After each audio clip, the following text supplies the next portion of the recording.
coming up. No, sorry, no, it's 2.8 meters and that's it. I can't help you. Sinderella.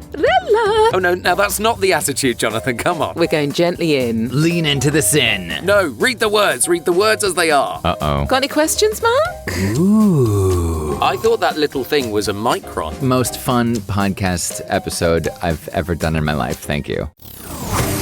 How do you say that? How do you say that? How do you say that? How do you say that? Hello, and welcome to today's episode of How Do You Say That, the podcast sponsored by BritishVoiceover.co.uk.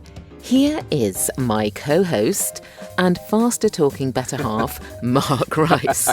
Now, today's fun fact about Mark is that he lived in Slough for 11 years. I did.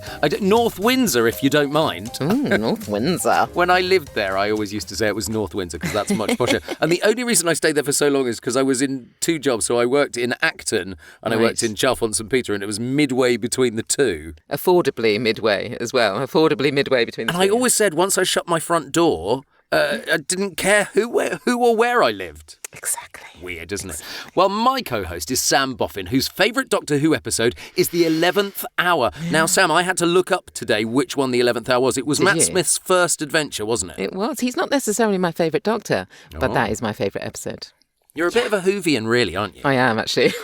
I love that. I love that. Well, of course, we also have our special guest this week, who is Jonathan Tilley. Hello, Jonathan. Hello, hi. Thanks for having me. Hi, Jonathan. You're more than welcome. Are you a Whovian, Jonathan? Do you even know what a Whovian is? I don't even know what a Whovian is. I know Doctor Who because I used to watch it as a kid on PBS. But what's a Whovian? Someone that's a big fan, basically. Yeah, big fan. Okay. Like a Trekkie, but for Doctor Who. A Who. Okay, now I get it. WHO. Yes, yeah. Whovian. I'm thinking HOOV. I'm like Hoover. No. But Jonathan is a total voiceover legend for a number of different reasons. But I will tell you more about that. He was born in Boston, Massachusetts, and at first, this is no surprise to me, certainly. At first, he was a musical theatre performer, starring in Cats, 42nd Street, and Mamma Mia. To be fair, not a surprise to anyone that's ever met you, Jonathan, to be fair. But then when he was 30, he made the move into the world of voiceover and became a corporate, commercial and e-learning voice. And then, and this is the big change, of course, he began coaching fellow creatives on the business side of running their businesses and created the League of List Builders. Which I am a very proud member of, yes. Mm-hmm. And he's now both a personal brand strategist. Fancy. Fancy. Plus, he loves white wine, spritzers and French bulldogs. Oh, yes. So, Jonathan, have you, as well as that fact, have you got another fun fact? I do. So my weird fact about myself is that I have something where I've tried to Google it. There's nothing. I just think it's some weird random thing where if I have more than one thing in each hand, I am completely anxious. Like we're talking like wow, like. I can't even speak right now because I'm envisioning it. I go into like catatonic state. I just shut down. Seriously? Right? So it's so weird. So like if you're leaving the house and you have a bag and you have your keys and you have your coffee to go. Yeah. That's one, like I would leave the coffee and just get the bag and the keys. Like it's so weird, right? And it's always been like that and I don't know why. How do you say that? Let's have a look at our first script of the show. Oh, yes. Yes. Uh-oh. And yes. Well, actually, no, that's not the attitude, Jonathan. Come on. I mean, yay. I'm so excited. That's better. I wish it were your lovely script at this point. The reason being, we could get your lovely script out of the way. I called it a lovely script in my mind. Because it's not. It's so hard. It's a horror of a script. Yeah. So we're going gently in with my pantomime script. Loving it. It couldn't be more different, Sam, could it? I know. Well, this is something I did. You can imagine this is something I did actually on the run up to Christmas. It wasn't actually something I did lately, but I fished it out because I thought actually, it would be a good contrast with Jonathan's piece, but also in honour of Jonathan, I thought he'd love to do something about creating pantomime. I love it. And there's one thing in this little script that I would have asked which I did actually. There's a point in it that because it's voiceover and it was originally written to be read, It doesn't come across unless you put something extra in. I think I know what you're it. talking about. Yep. Yeah. I think I do, but now I'm panicking that I don't. Now you're panicking that you don't. I bet you do. So, Mark, would you like? Mark goes first because we can't get our guest to go first. Mark, It's so unfair, this. got any questions, Mark? Now I know I've missed something that I should have asked. You'll know when get you there. find it. Yeah. Here we go then. If it's a mainly adult audience or students over 18, then you may want to be a little more suggestive with the script and jokes. There could be topical contemporary references for your audience, local characters, news headlines, politicians, celebrities and so on. Rude jokes, though, are essential, and depending on your audience, you may choose to include a risqué language, although innuendo, double entendre and the threat of a swear word are often more effective than the real thing. Of course, you do need to be clear in your advertising that this isn't for kids. For example, Sinderella, so that you don't have complaints at the end of the evening. Very good, Mark. Nice. I still didn't spot what I should have spotted, Did you not spot? I? So, No. okay, we actually put in a bit of extra. So right after I said Sinderella, I said, for example, Sinderella, Yep. but spelt with an S. Mm-hmm. But in order to lift that off the page, I mean, what you did was very clever. To the You sin. lent in As I do to so the often. sin bit. Sin. Yeah, Lean lean into the into the sin. sin. Lean into I mean, there's another great we podcast. always say that about you, Mark. Lean into the sin. So we just put an extra to really, to really I underline thought it didn't that. need to be too serious because of the subject matter. Absolutely. It wasn't too serious. What you did, very interestingly, was you added quite a few Little extra words in there. It's like more conversational, You I did. thought. You added bits. Made it yours. If I was being super picky, you were probably a little swift Yep, fair. at times. But that would be it. But there was a lovely conversational flow. Whenever I'm nervous, or it could be the case that I'm actually guilty of it. If it's a directed read and people are listening in and they're like, it was a little bit swift, it was a bit fast. I'm like, and I always make a joke like, I shouldn't have had that last espresso 5 minutes ago. And it breaks the ice. It makes them laugh, which makes me laugh. And I'm like, okay, slow down. Exactly. Yes. I mean, it is always good to you've got to start somewhere. Quite. Yeah. And actually, even if your first read is not what you would want it to be, at least it's there, it's done then. Yep. You've broken the ice, you've done a read. It's and out The there. words it's are in out your there, yeah. mouth and you know how I to agree. play with them. Exactly. So, Jonathan, would you like to have a little go? Okay, sure. Great. Okay.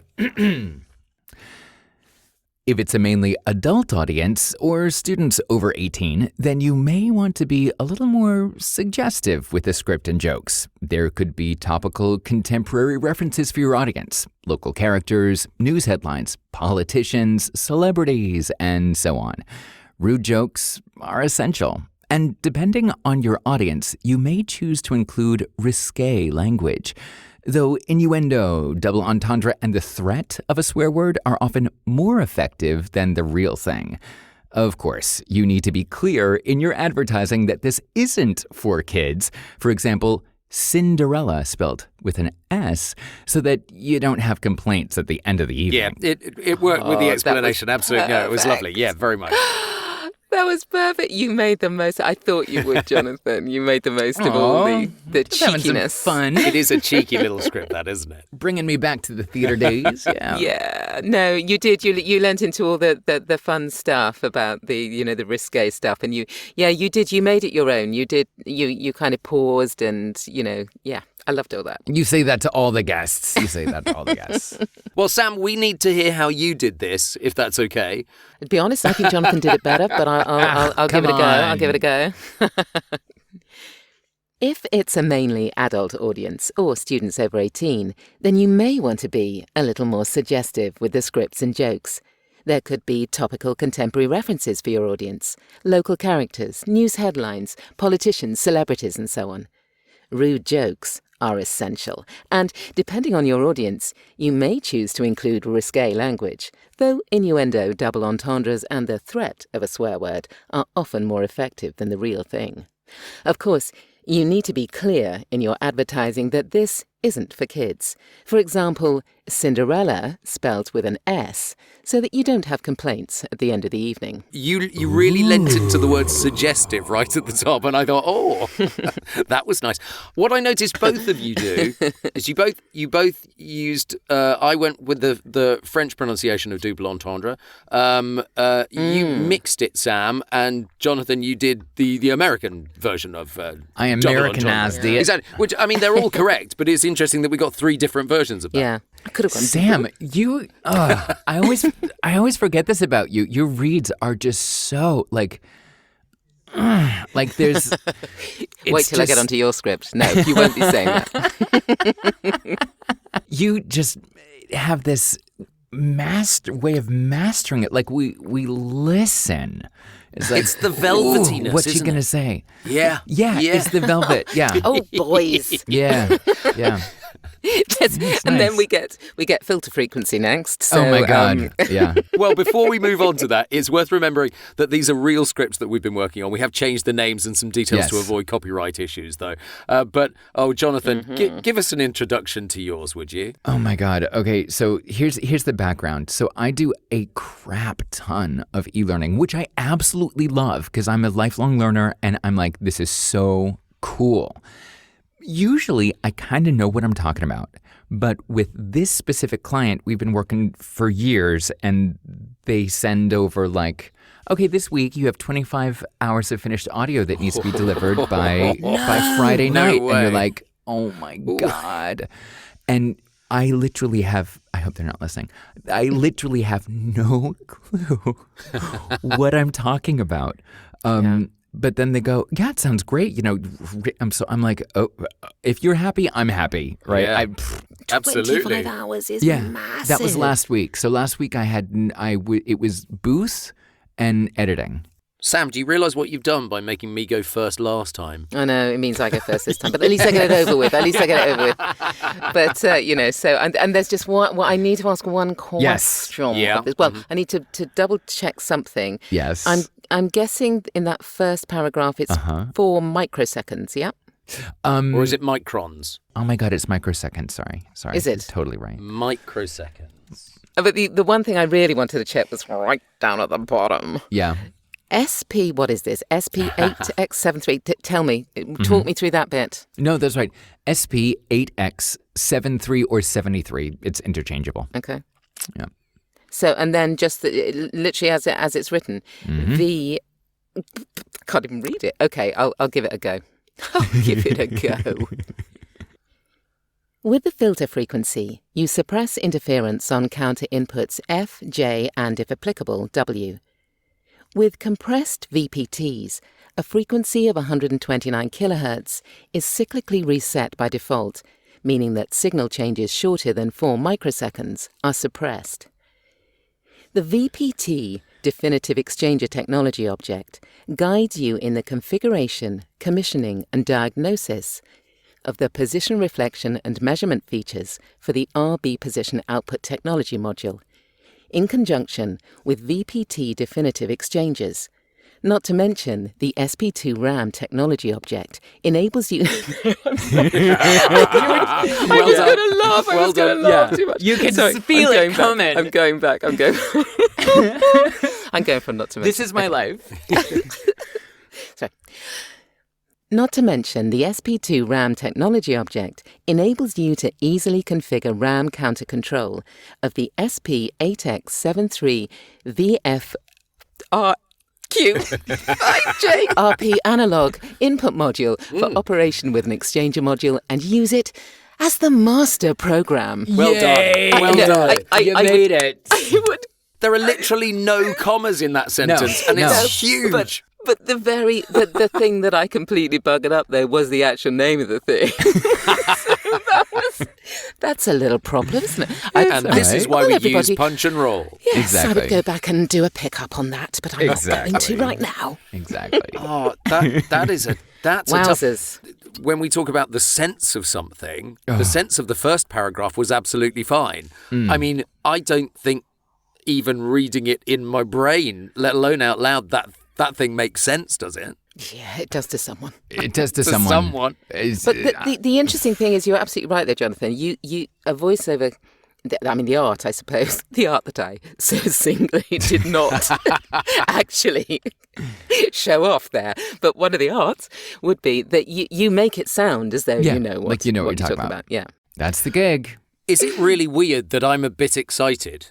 Oh, it. God, it Go really, for it. oh my Is goodness. that just weird? Does that make me a weird person? No, I it's mean, a more challenge. You're weird excited than for a normal. challenge. No, I'm impressed. I'm impressed. All right. Well, wait until we get to the end to see whether you're impressed or not. Okay, let's give it a try. With the filter frequency, you suppress interference on counter inputs F, J, and if applicable, W. With compressed VPTs, a frequency of 129 kHz is cyclically reset by default, meaning that signal changes shorter than 4 milliseconds are suppressed. The VPT Definitive Exchange Technology object guides you through in the... Oh God, I've really f***ed it. The VPT Definitive Exchanger Technology object guides you in the configuration, commissioning and diagnosis of the position reflection and measurement features for the RB Position Output Technology module, in conjunction with the VPT Definitive Exchangers. Not to mention the SP2 RAM Technology object enables you to easily configure RAM counter control of the SP8X7VRFQ/VJRP analog input module. For operation, but oh wow, Yeah, it keeps going. of the SP8X73VFRQ/5JRP analog input module for operation with an exchanger module and use it as a master program. But that is horrible. Oh dear, I It's the thought I was devil. going to be much more competent than that. It's the devil. It's the Wow. devil. I Is needed the devil. ages for this. Ugh. The question is, just when your brain thinks you're going to put a pause in, No. it's no, not actually a pause there. No. So you either need to breathe through the gills on your neck, or create some kind of extra lung somehow. Yeah, there is no reality anymore. You just go, I'm just gonna keep going. I trust nothing. Life is a lie. You question everything. Yeah. I really need to see if you can do it in one go, though. Oh, no pressure. Oh my God. As it's Okay. your script and you brought it, and presumably you have actually done this for the I cast have at some done this point. with some changes to it, but I did have a lot of stumbles through when recording it. So, okay, let's give it a go. Oh my goodness. Now the pressure's on. All right, sip the water. Here we go. With the filter frequency, you suppress interference on counter inputs F, J, and, if applicable, W. With compressed VPTs, a frequency of 129 kHz is cyclically reset by default, meaning that signal changes shorter than 4 microseconds are suppressed. The VPT Definitive Exchanger Technology object guides you in the configuration, commissioning, and diagnosis of the position reflection and measurement features for the RB Position Output Technology module in conjunction with VPT Definitive Exchangers. Not to mention, the SP2 RAM Technology object enables you to easily configure RAM counter control of the SP8X73 VFRQ5JRP analog input module for operation with an exchanger module and use it as the master program. We're not worthy. We're not worthy. Let me do it again. I might mess up this time. Oh, no, that's just showing off. That was incredible. That is amazing. Thanks. I reckon that's because you've looked at it before, though. Yeah, I mean it's in my blood. I know how they configure the sentences or Yep. the paragraphs without the paragraphs with only one period at the end. Yeah. So I'm the thing is I'm used to saying SP8X73 VFRQ5JRP analog input. I'm Of course so you are. used to Who isn't? I mean, come on. It's like saying, good morning every day. I'm just so used to it that I just go, okay, throw me the weirdest words and let's see if I can get through it. I guess it's like people that do medical stuff and Yeah. they come across lots of medical words all the time. Once you're into that flow and you're used to it. I remember Annette Rizzo said a few weeks ago that she does quite a lot of it and she's kind of quite used to it now. Once your brain is in that mindset, I guess it gets a bit easier. Totally. How do you say that? So here is the moment we love.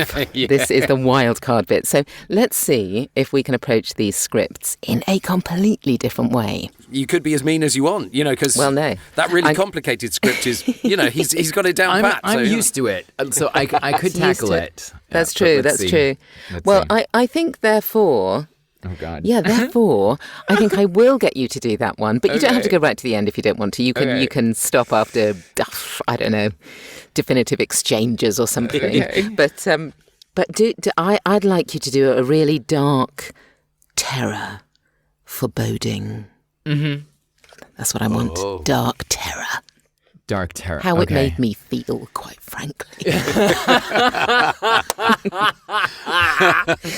The script does induce dark terror. Okay. Oh, okay. Good luck. Best of luck on this one. We're counting on you. Okay.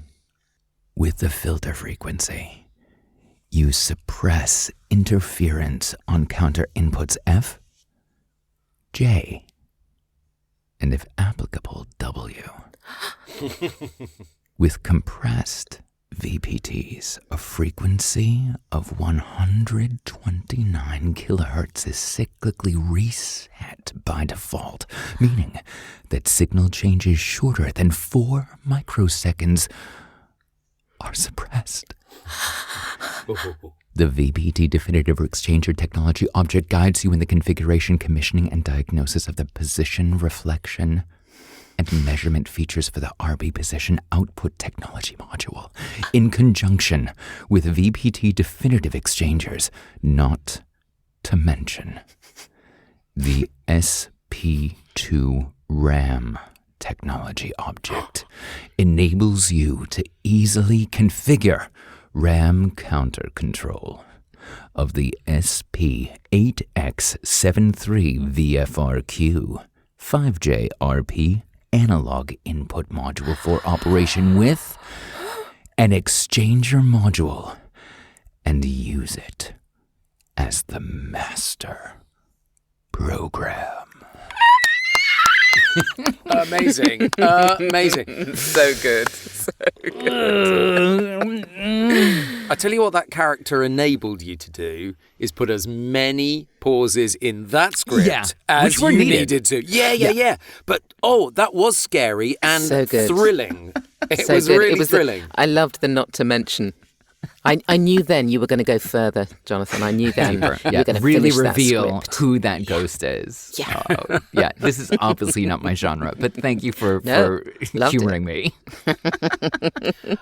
Right, well, we need to get Sam to do one, Jonathan, Yes. and let's think of a wild card between us. I mean, I'm tempted to go back to the pantomime script, but give Sam something that is completely away from that. I just thought of because this is so fun and cheeky.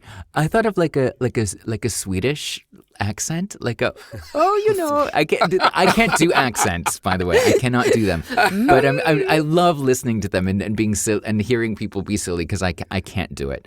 But this is just sort of fun and risque and blonde hair, pigtails, talking about risque things, but she shouldn't be because she's innocent, but she, it's should you be talking about this? I like it. That's quite a challenge, though. Well, yes. I mean, I'm not known for my Swedish interpretations of things. So, flirty Swedish. Yes. I'll get apologies to anybody out there, frankly, who knows what a Swedish accent is like, because I'm going to do a terrible, terrible something or other.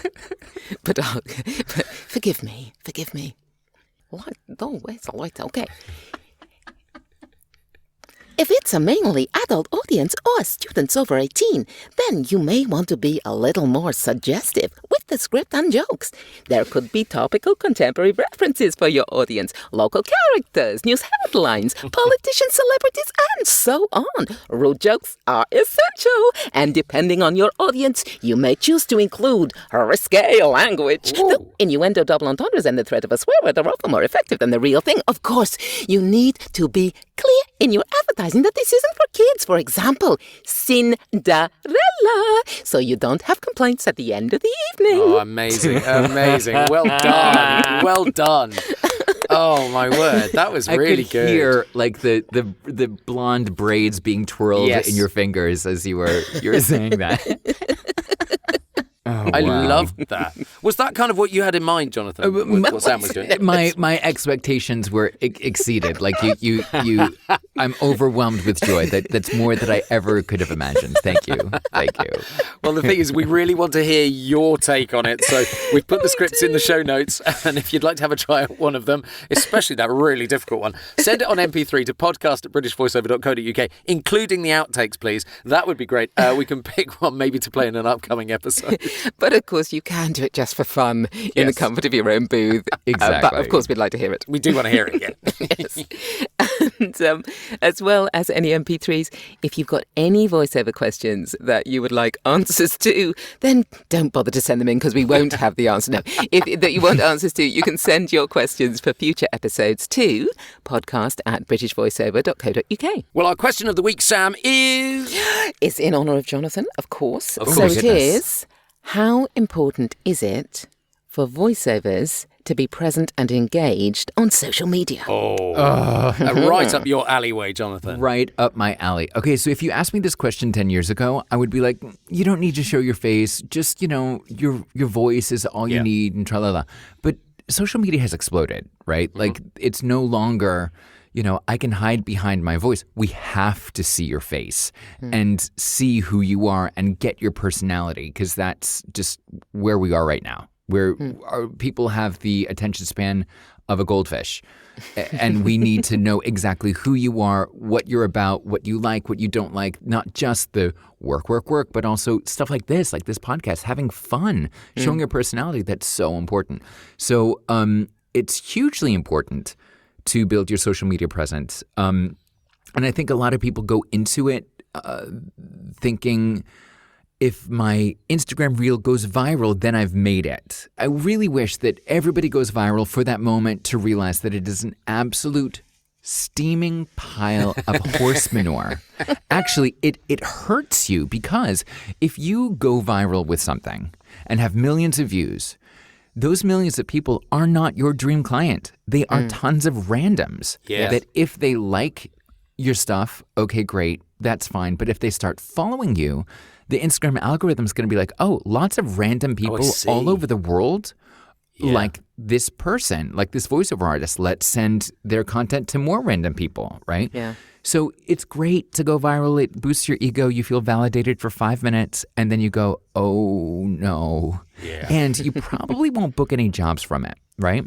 So the thing with social media, and especially with Instagram, is show up. There doesn't have to be an ulterior motive of looking perfect and being beautifully lit and having makeup on and doing your hair and wearing the best outfit and knowing your angles. I mean, that helps, but it's not necessary, right?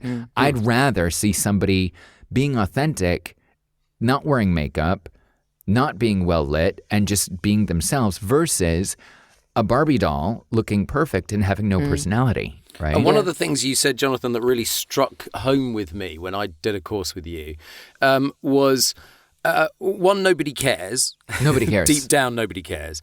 And two, if you're a voiceover artist and your work is not on your Instagram account, what the hell are you doing? Yeah, you need to show, and that's the thing. Like you can turn, and I have a video on how to do that, like a free video, like how to turn your demos into visual videos of using stock video footage. It's super easy, and that's a portfolio piece. You can repurpose that piece of content once a month. Because honestly, I can't remember what I looked at 5 minutes ago when I checked my Instagram. How the heck am I going to know what some random voiceover artist that I followed 5 years ago posted last month? Yes. So, and nobody's going to be zooming through your account thinking, no one's going to check. Posted this before. Yeah, I've seen this before. This is such BS. Like it's like nobody cares. Nobody realizes. Nobody remembers. Right? I mean, I think that there definitely needs to be a presence on social media somewhere from people because, I mean, whenever I buy anything or book somebody or nothing to do with voiceovers, when I book a plumber, You go and check them out, don't you? you do go and check them out. Yeah. And it's really important if they don't exist anywhere or they don't gauge anywhere, then I'm thinking, well, I'm not so sure then. Maybe Can I trust them? Yeah. So And the thing is, they'll never know that you were on their their content because you never reached out because you vetted them, right? So I think that's the like, so you might not be getting jobs, or people might not be getting in touch with you because they're trying to vet you, and they go onto your Instagram and all they see are pictures of your food when you're a voiceover artist, and it's like, okay, is voiceover a hobby, or are they a food critic? Yeah. Because all I'm seeing is spaghetti bolognese.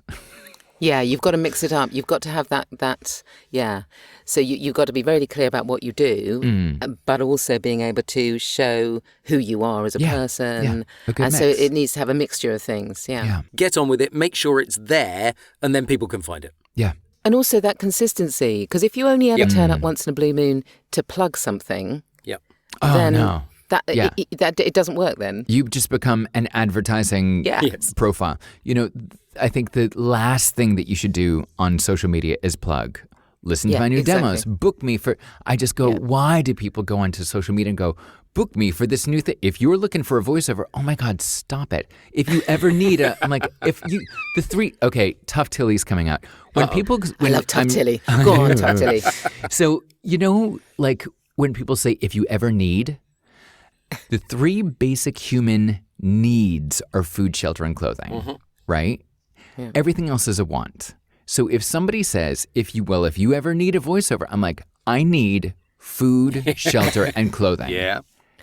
And like I could live in a cave for 10 years, right? So I just go, you're just going for the quick plug that just doesn't do anything for you. I'd rather see like a day in the life, or like a silly moment, or the thing of like you finish a script and then you realize, I forgot to hit record. Let's do it again. Like those things. Oh no, let's do it again. Or like rearranging your booth just because a cable was too short, right? Sound. So that's the stuff that it's like, oh, they're a human being. They have humor. They have a personality. I'd rather get to know somebody like that than if you ever need or listen to my demos. It's like, we get it. Who are you? Great advice. Thank you so much, Jonathan. Thank you so my much pleasure. for coming on. It has been so much fun, apart from your script, which was absolutely horrible. It was torture, wasn't it? It was absolutely torture. You were looking forward to it, though. Be honest. Oh, I was looking forward to it, and then I screwed it up badly. Sorry about that. That's just one of those things, isn't it? Retakes. That's what it's. That's Absolutely. We don't in the podcast. We don't really do retakes, and that's why you get it warts and all. But we are going to be putting those scripts in today's show notes so that you can have a read yourself. But do have a go. I want to see how badly you can do it. Send it to podcast@britishvoiceover.co.uk. We'd love to hear what you could do with it. And of course, it is the same email address for all your voiceover questions too. Please like and subscribe the podcast. Lots of people are subscribing, which is brilliant. Do tell your VO mates. Please reshare our Instagram posts about it. I was going to say Facebook there, Jonathan, but I better not. Share our Instagram posts about it, that kind of thing. We will, of course, be back next week with more scripts, and we will be asking again the question. Now, we all do this together, Jonathan. If you can, it's called, I have to remind people what it's called. It's how do you say that? How do you say that? Okay. How do you say that? So we all do it together. So when we will be asking... How do you say that? Well done. Well done. We're really slow on that. Just to make sure everyone can follow us. How do you say that?